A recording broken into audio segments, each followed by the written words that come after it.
మా నాన్నగారి మనసు కనిపెట్టడం చాలా కష్టం. కొన్నాళ్ళుగా అదోలా ఉంటున్నారు.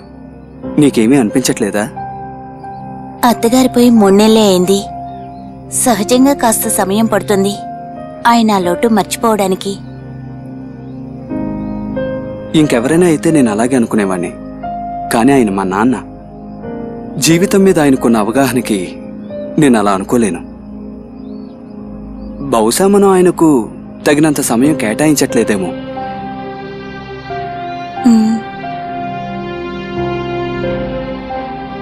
నిజానికి అదే వాస్తవమేమోనని నా భయం. అలాంటిదేమీ ఉండదు. మీరెక్కువగా ఆలోచించి మనసు పాడు చేసుకోకండి. లేక ఎవరి మీద ఆధారపడకూడదనుకుంటున్నారేమో.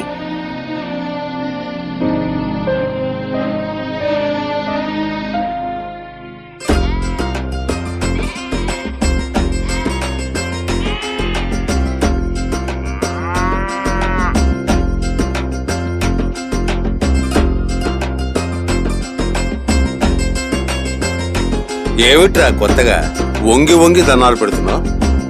ఏం లేదులేరా. సరే పద. ఇంకేంట్రా విశేషాలు?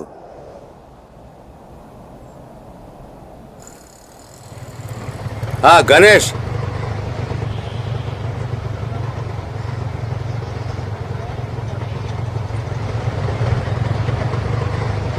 గణేష్ అయ్యా.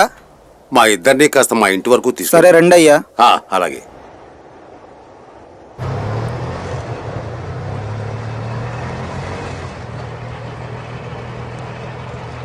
బాగున్నారయ్యా? ఎప్పుడొచ్చారు? బాగున్నాను, ఇప్పుడే వచ్చాను. రేయ్, ఇది నీకు ఇద్దామని తీసుకొచ్చాను, తీసుకో.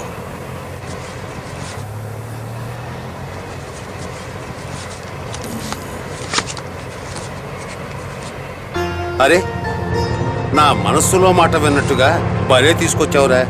కనీసం మచ్చుకైనా నా దగ్గర ఒక్కటి కూడా లేదు. వెంటనే నేను మా అబ్బాయికి ఇచ్చి కంప్యూటర్లో ఫిట్ చేసేయమంటాను. తర్వాత వీటిని నేను ఇచ్చేస్తాను. తొందర ఏం లేదులే, నేను మళ్ళీ అడిగినప్పుడు ఇద్దుగాని. చాలా బాగున్నాయిరా, చూసి అన్నాళ్ళయిందిరా. అరే, నువ్వు నేను కృప తీసుకున్నదిరా ఈవిడి దగ్గరే.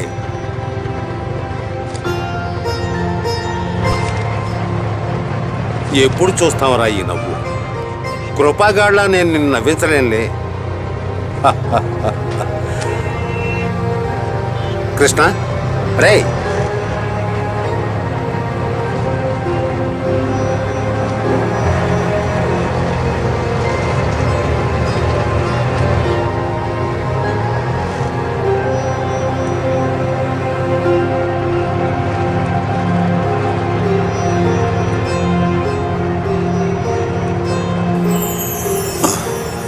బాబు ఇక్కడ ఆపు.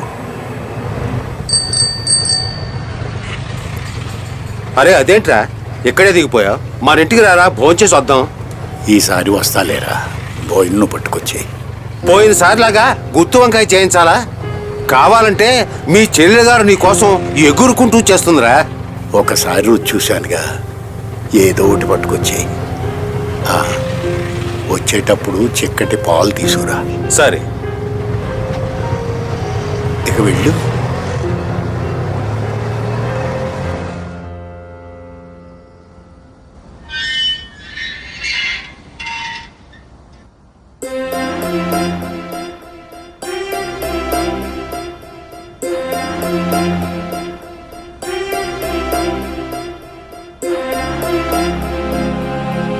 పెద్ద ఆయన నన్ను గుర్తుపెట్టినట్లేడయ్యా.